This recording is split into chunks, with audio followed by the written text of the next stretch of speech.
I fell from a ladder at work. I fractured my ankle. What tips have you for a successful recovery? Thanks, Edward. So this is this week's question, and today I'm going to be talking about 4 crucial things you need to do after an ankle fracture. Hey guys, this is Maya and welcome back. So like I said, today I'm going to be talking about ankle fractures and what you have to do if you really want to have a successful recovery. But before we start, last week I mentioned a new online course, Iron Build Flexible Ankles. Have you checked it out? If you haven't, you have to, because if you're recovering from an injured ankle, probably your ankle is pretty stiff and might be that it's also sore. So this online course will really help you get back the flexibility and strength of your ankles, depends what kind of injury you had. So if you haven't checked it out, go to ironbuildflexibleankles.com.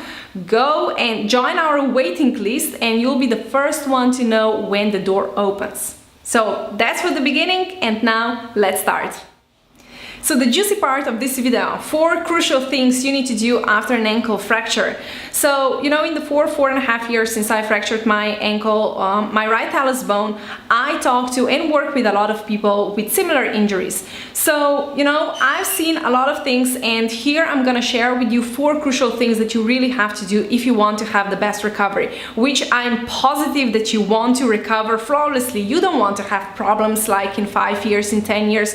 You don't want to be in pain constantly. You don't want to have swollen ankles. You don't want to have XYZ. I'm totally sure that not even one person is, fractured their ankles and they're like, oh yeah, I want to be in pain for the rest of my life. So I know that that's not your story, and I'm here to tell you what you have to do if you really want to recover flawlessly. The first thing I want to talk about is rest. You really have to rest, like seriously. I cannot tell you how many times I saw a photo, usually a guy, this is mostly guy thing, but there are also girls who are posting this kind of photos, hitting the gym with their casts on and posting the photos with quotes like, nothing can stop me. And it's like, yay, good for you that nothing can stop you, but you just injured yourself. So this might be a sign that you have to stop.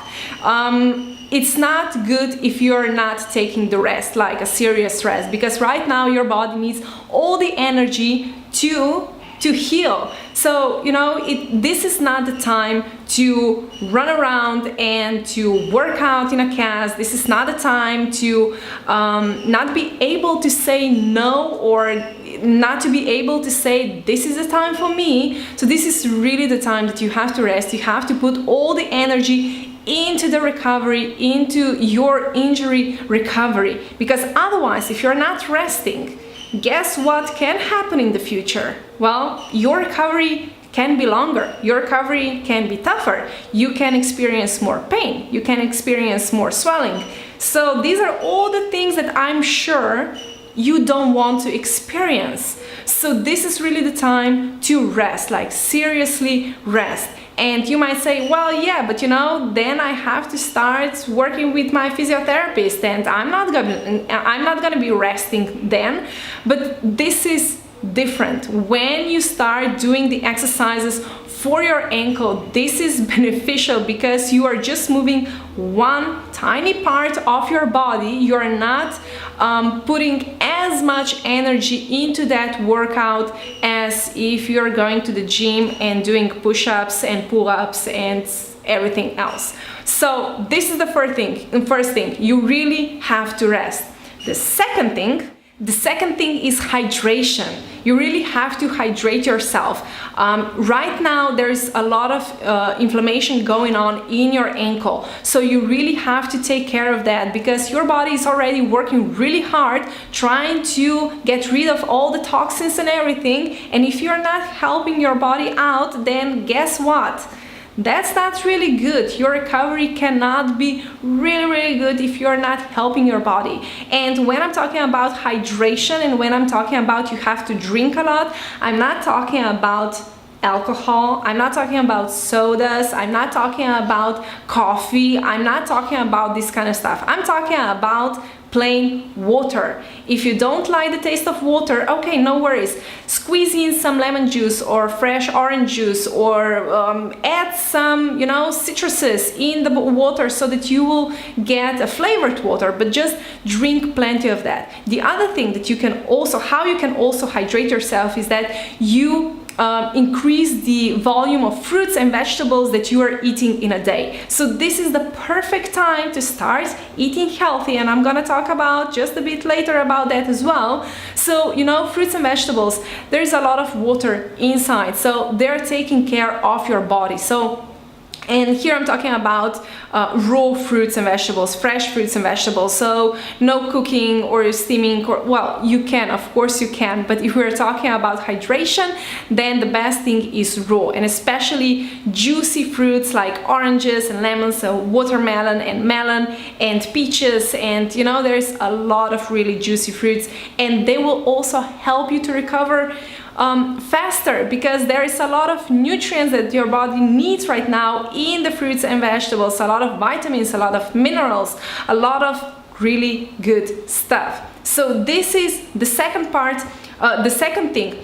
The third crucial thing is diet, nutrition in general. You have to take care of it. If you don't take care of it, you're asking for some troubles. You're asking for more soreness, you're asking for more swelling. So you really have to take care of it. You have to eat healthy. If you don't eat healthy, your recovery can be longer. So with the anti-inflammatory diet, you can really take care of the inflammation, because like I said a few minutes ago, there's a lot of inflammation already going on, so you really have to take care of it.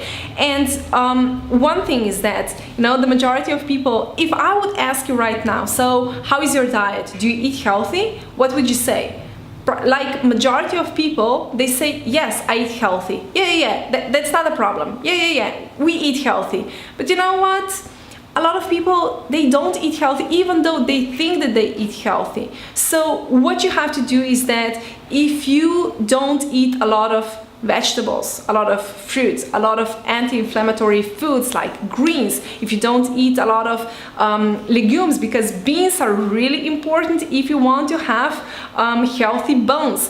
I can talk about this maybe next time if you're interested in that. So if you don't take care of this, if you don't eat foods that love you back, you ask for some troubles. And yes, like I said, vitamins, minerals, fiber. Fiber is also really crucial, because fiber takes care of the gut bacteria, of microbiome. Everything is happening in our gut. So if you don't take care of that, you're asking for some trouble. So please take care of your diet, eat healthy. So that means no general comfort foods, no salty, sugary, greasy comfort foods that is calling your name. And look, I understand, it can be depressing when you're freshly injured and when you're lying in bed and that food is just calling your name, like, please take me. But you don't need it. You don't need, especially now that you're recovering from a serious injury. So healthy diet is crucial. There are 3 pillars that I'm talking about this constantly. One is diet, nutrition. The other one is mindset, crucial. And then of course we have exercises and stretching routines that you have to do if you want to have the flexibility, the strength, if you want that back. Of course, you probably won't have that back, because otherwise you won't be searching for different information. So these are the 3 pillars that you have to take care of it. And these 3 pillars, so the last thing that I want to talk about, so the 4th thing is get help. And I'm not talking about just the help from your friends and family, even though this kind of help is important as well for everyday stuff. At the beginning, I talked about that you have to rest. So for the everyday stuff, of course, you need some extra help.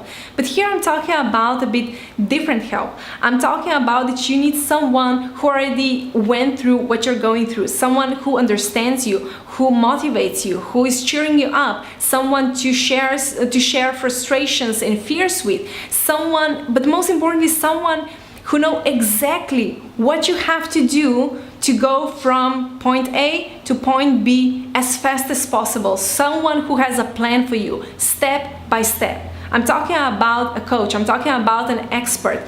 It's like with business. if you want to have a successful business, you need some extra help. You have to get the knowledge how to go from 0 to, I don't know, to 1 million, to 10 millions, to whatever. So it's the same. I'm talking about getting some extra professional help. And if you're serious about recovery, you really need that help. This can be me, this can be someone else. If you like my approach to injury recovery, then schedule a discovery call. Go to my site, mynovak.com, and schedule a discovery call. We're gonna go through what is happening right now in your life, and I'm gonna share with you a plan, a step-by-step plan, so you'll know exactly what you have to do to go from A to B to Z as fast as possible. So, you know, it's like with the business. If you want to earn $1 million and right now you're at 0, what you're gonna do? Will you do everything on your own and try and fail and it can take you 10, 20, 30 years? Or will you get some extra help from a business coach? Probably the second option is better, isn't it? So it's the same with injury recovery. You need some extra help. So that was for today. These were 4 crucial things that you have to do if you want to have a flawless recovery. So rest, hydration, diet, and some extra help. So I hope this helps. And next week I'm answering another question. If you want me to answer yours, one is that you can post it down below, or the second option is that you download an ebook, Secrets to Best Recovery, Practices No One Talks About. You're gonna get an email from me, and then you can send me your question. So these are both options, and yeah, I'm gonna see you next time, next week, with another answer. Have a lovely week. I love you, and bye-bye.